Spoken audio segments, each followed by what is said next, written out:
This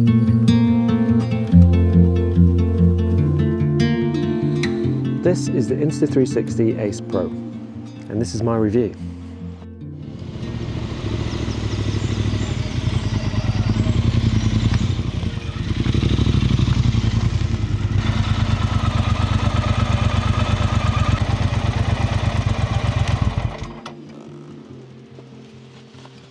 So what's all the fuss about? Why is everybody and their dog reviewing this camera?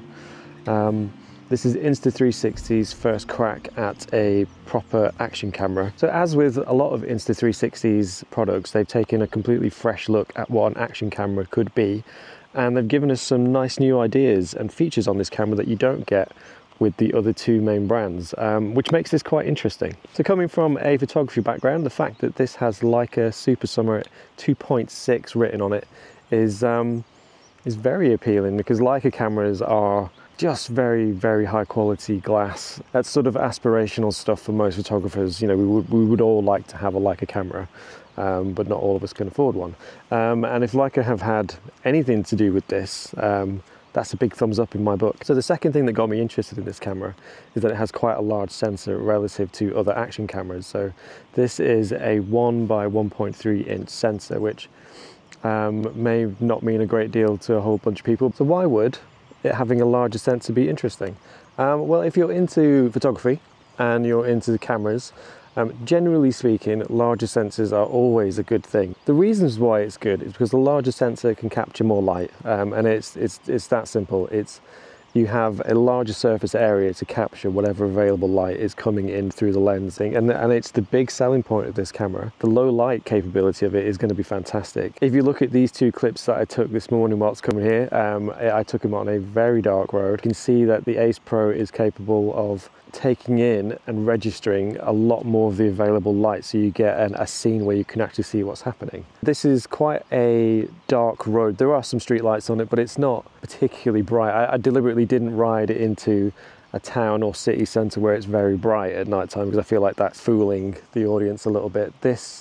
I wanted to really test how well this does compared to the GoPro. And in this next clip, I decided to really test it as I headed up into the hills, and there are no street lights whatsoever. It's very cloudy, there's no moonlight, so it is just pitch black. And you can see from the clip that actually it's performing quite well. With the GoPro you wouldn't be able to see anything at this point. This is sort of an extreme end of the scale of what you're going to use this camera for. Personally, I don't really enjoy riding at night time. It's not my thing, and previously I wouldn't have been able to film any of it anyway, because the GoPro couldn't have done it. But now I know that this can, so on the odd occasion I want to get some cool footage, I can get some shots like these.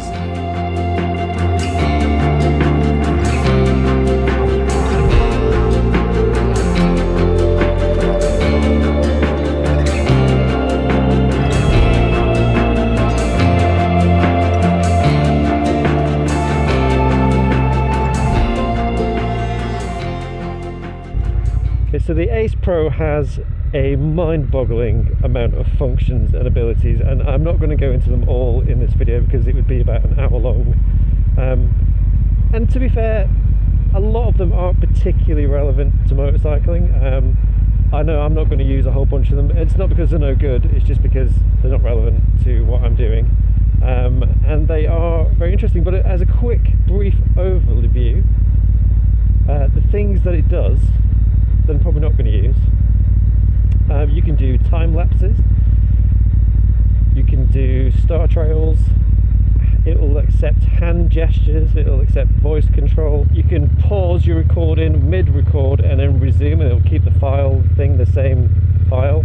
Don't know why that's important to some people, but it is. You can use it as a dash camera. It has a loop function, so if you plug a USB socket into it, so your battery's not going to drain, it will just continually film, overwriting the SD card when it gets full.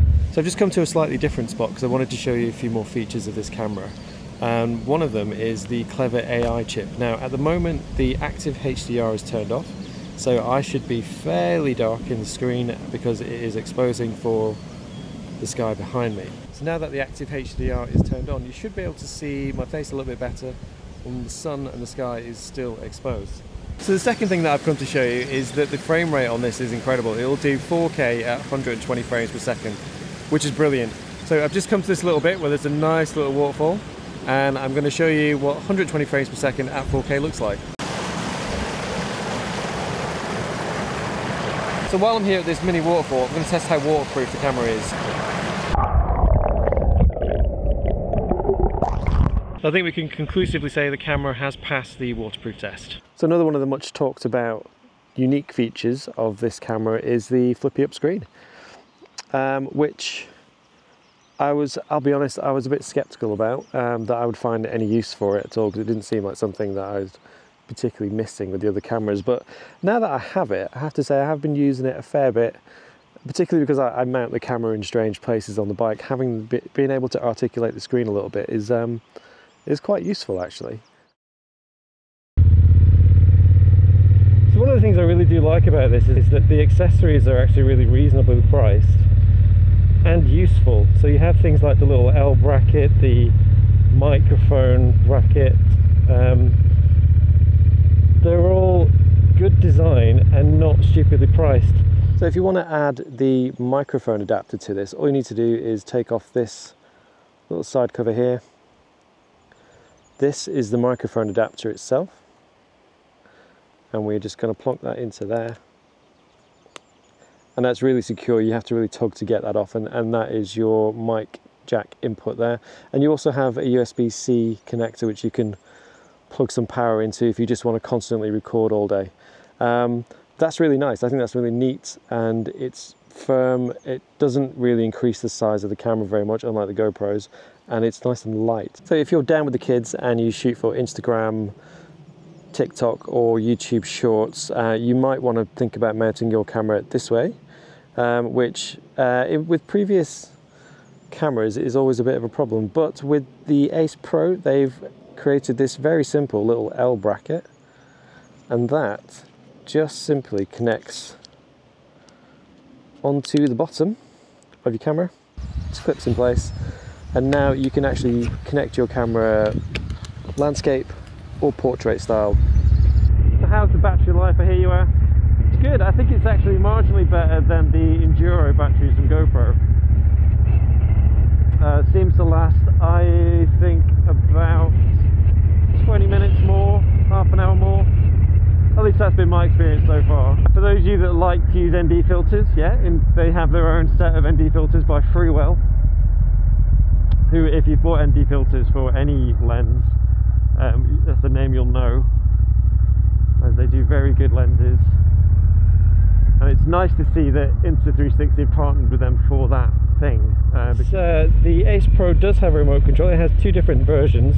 One is like a standard remote control, and one is the preview remote, which does lots of cool things.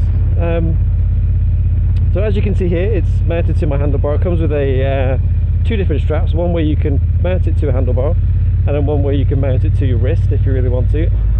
So like any normal remote, you can start and stop your cameras, and I believe it can support up to 2 cameras, possibly. I might be wrong on that.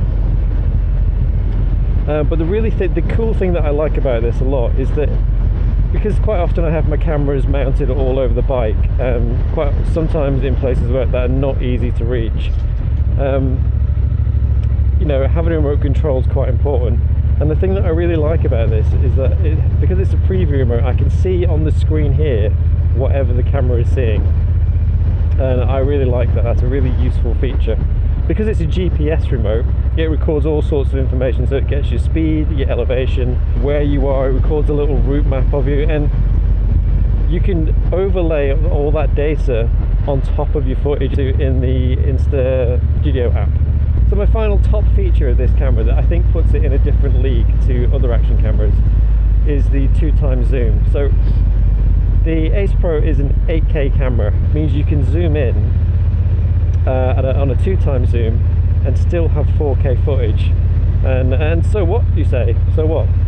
Well, if you ride in groups with people, as I seldom do, but sometimes I do, you want to get shots of riders on a bike. With normal action cameras, that's quite hard to do because they're such a wide lens. Everything seems really far off in the distance. That's just the nature of how wide angle lenses work. So with a 2x zoom, you can effectively just zoom in again. So You don't need to get dangerously close to you in order for it to look decent, or you don't have to crop in so much that you effectively don't have 4K anymore. It's a really nice feature, and I think on occasion it will be very, very useful. So I think I just want to take a few minutes to address the biggest criticism of this camera that I keep seeing, which is that it doesn't focus. All cameras, particularly all lenses, have a minimum focal distance, which is the distance from the plane of the sensor to when it's physically capable of focusing on a subject. So there are attributes of this camera that you can't change, unlike a DSLR, which is its aperture size. It's a 2.6, which is quite wide, and that's because it needs to let in a lot of light.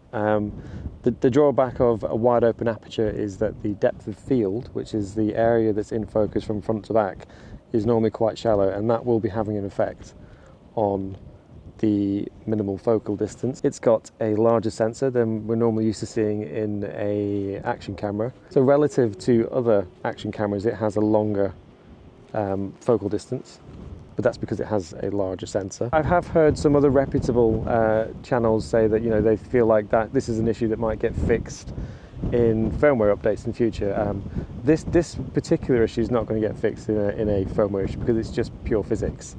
And in order for it to be able to have a selectable focus point where you could press the screen and the camera would shift, you'd probably need to have very tiny, precise moving glass elements in the lens, which in an action camera, which is meant to be shaken around and banged, is not a recipe for anything that's going to last very long. So in brief, it does focus. Don't listen to people that say it doesn't, it does. It's just if you have the camera stuck in your face really close, it's not going to focus that closely, so you just need to be aware of that. One of the things I've seen people complain about with this is that the front glass element isn't detachable.